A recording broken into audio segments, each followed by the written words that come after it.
어쩌거나 이 첫 번째 투자 방법이 개망했지만 저는 여기서 포기하지 않았습니다. 그렇게 저는 기어코 하지 말았어야 할 가상화폐 두 번째 투자 방법을 실현하게 되는데요.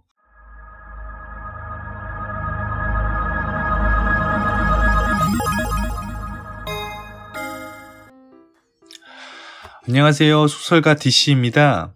오늘도 여지없이 찾아왔는데요. 지난 시간까지는 주식시장과 가상화폐 비트코인 관련 좀 딱딱한 음모론 썰을 풀었었는데요. 오늘은 좀 가볍게 들을 수 있는 주제로 썰을 풀어볼까 합니다. 바로 제가 가상화폐를 거래를 했던 얘기와 거래를 하던 중에 해킹을 당했던 썰인데요. 이 주제는 제가 생각했을 때는 충분히 구독자분들이 가볍게 들을 수 있는 주제인 것 같아서 정해봤습니다. 가볍게 들을 수 있다라고 얘기한 점은 구독자 여러분들이 보유하신 가상화폐가 해킹당한 건 아니잖아요. 제 가상화폐가 해킹당한 거지. 물론 썰을 푸는 중간에 저는 좀 감정에 복받칠 수는 있겠네요. 어쨌거나 시작하겠습니다.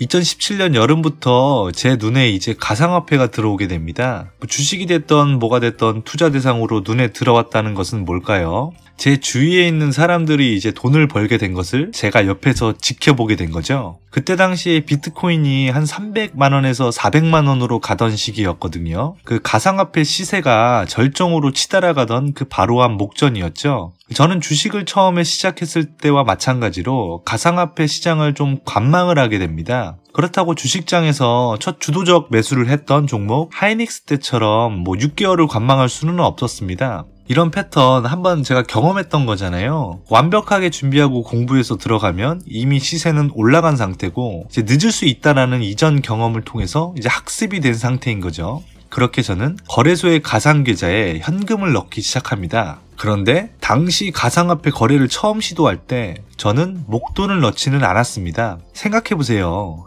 불안하잖아요. 내가 잘 모르는 아직 학습이 덜 되고 경험이 없는 시장에 무턱대고 내가 힘들게 모은 이 큰 돈을 넣을 수는 없잖아요. 이제 그렇다 보니까 이제 어떻게 보면 간을 보기 위해서 이제 100만 원도 채 안 되는 금액으로 단타를 치기 시작한 거죠. 이전 영상에서도 말씀을 드렸던 것 같은데 이제 주식이던 코인이던 처음 시작을 했을 때 재미를 못 보거나 잃거나 이러면 이제 에라이 퇴퇴 이러면서 거들떠도 안 보고 이제 판에 안 들어오게 됩니다. 그런데 문제는 뭐냐? 초심자의 행운이 작용해가지고 이제 투자 초반에 좀 따게 되는 거죠. 이때부터 사실 인생이 꼬이기 시작하는 거긴 한데 어쨌거나 이제 그러면 이때 뭔 생각이 드냐? 어라? 돈을 땄네? 기쁘다. 이런 생각이 드는 게 아니라 이럴 줄 알았으면 좀 더 크게 베팅해가지고 한 방에 크게 먹었어야 됐는데 왜 그랬지? 이런 생각이 들고 더욱더 판돈을 키워서 이제 시장에 덤비게 된다는 거죠. 저는 주식판에서도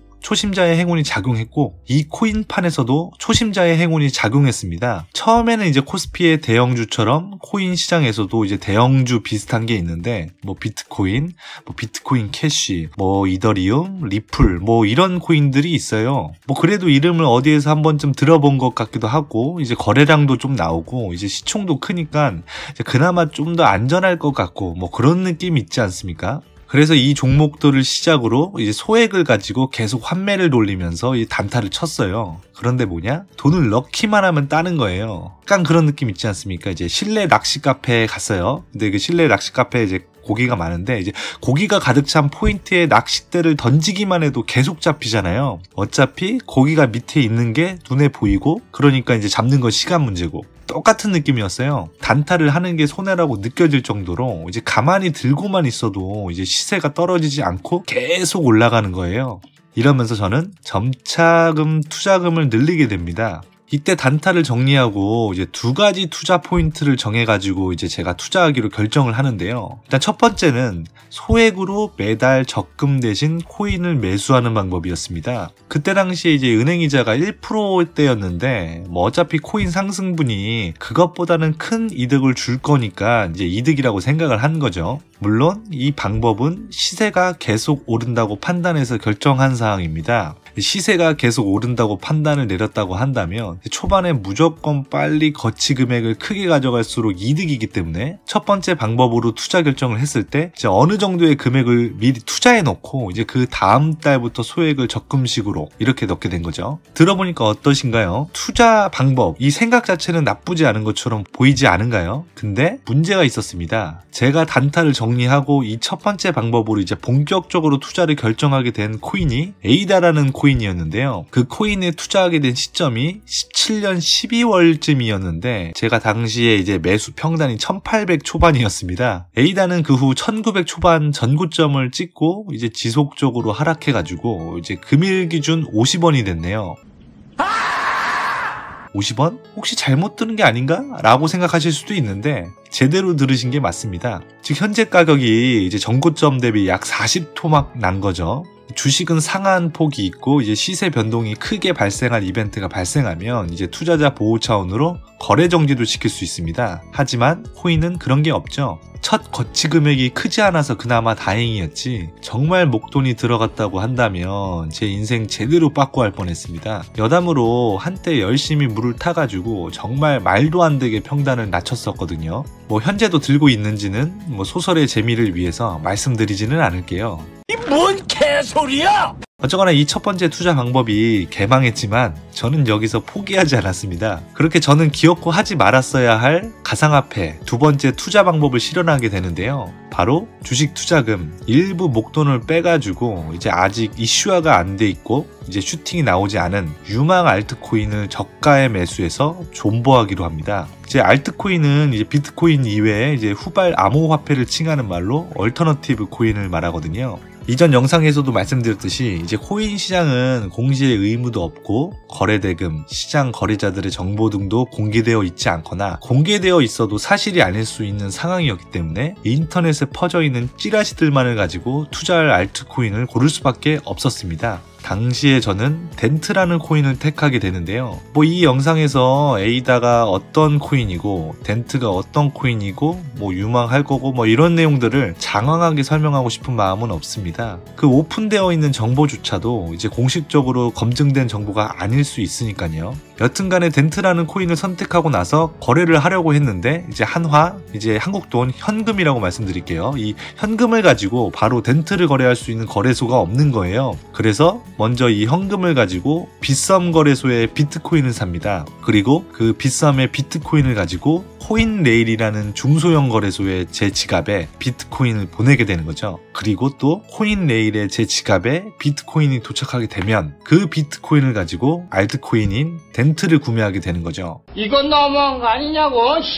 당시에 이제 코인 시장이 핫할 때였기 때문에 거래소들의 이제 거래 수수료 퍼센테이지가 엄청 높았는데 빗썸 거래 수수료, 지갑 송금 수수료, 코인레일 거래 수수료까지 다 내가면서 코인레일에서 덴트를 사게 된 거죠. 지금 생각해보면 진짜 날강도도 이런 날강도가 따로 없는데요. 그때 당시는 저에게 그런 것이 중요한 게 아니었습니다. 이미 계속 코인은 내 눈앞에서 계속 상승 중에 있었고 내가 지불한 수수료보다도 훨씬 따따블로 난 돈을 벌게 될 것이다 라는 어떤 엘도라도가 제 논리 회로를 마비시켰었거든요. 그렇게 저는 당시 덴트 평당 90원에 약 1000만원 단위의 금액을 매수하게 됩니다. 뭐 현재 주식에 들어가 있는 돈에 비하면 현저히 작은 편이긴 한데 그렇다고 뭐 돈천이 적은 투자금은 아니지 않습니까? 나름 코인 투자의 승부수를 띄운 거죠. 그런데 문제는 이 두 번째 투자 방법을 시도한 시점도 이제 17년 12월 가상화폐 시장의 역대급 고점이었던 시점이라는 게 문제죠. 그 이후 이제 여러 이슈들이 터지면서 이제 가격은 지속적으로 하락하게 됩니다. 거기에 엎친 데 덮친 격으로 사건이 하나가 더 터집니다. 18년 6월 9일 코인레일이 해킹을 당한 사건이죠. 그때 당시 시세로 약 400억 규모로 추정되는 코인이 해킹당한 건데요.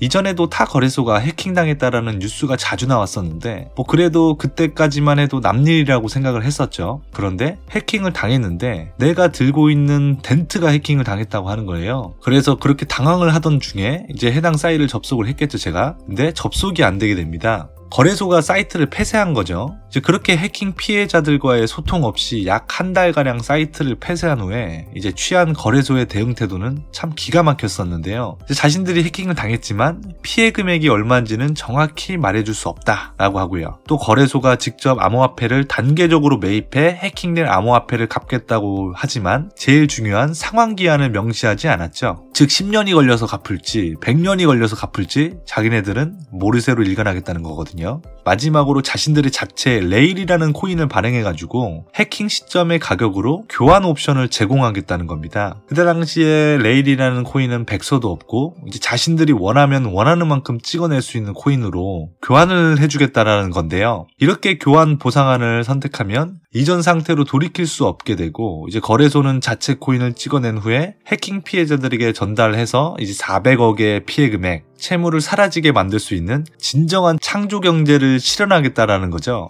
개소리 집어쳐! 문제는 뭐냐? 앞에서 말씀드린 것처럼 명백한 사기나 횡령을 제외하고서는 해당 거래소의 작태를 처벌할 수 있는 근거가 없다라는 게 문제입니다. 다시 덴트코인 얘기로 돌아가서 말씀드리면 우선 저는 거래소의 교환 옵션을 택하지 않았고 해킹당한 덴트 전량을 돌려받은 상태입니다. 그런데 문제는 떨어지는 시세는 반등이 안 됐다라는 거죠. 해킹 사건이 발생한 코인들이 이제 시세에 직격탄을 받고 회복이 안 된 건데요. 현재 가격 기준은 1.4원 정도 하네요. 그 이후에 제가 물을 탔는지 깔끔하게 손절을 했는지 그냥 들고 있는지는 특별하게 말씀드리지 않을게요. 눈물이 나니까요.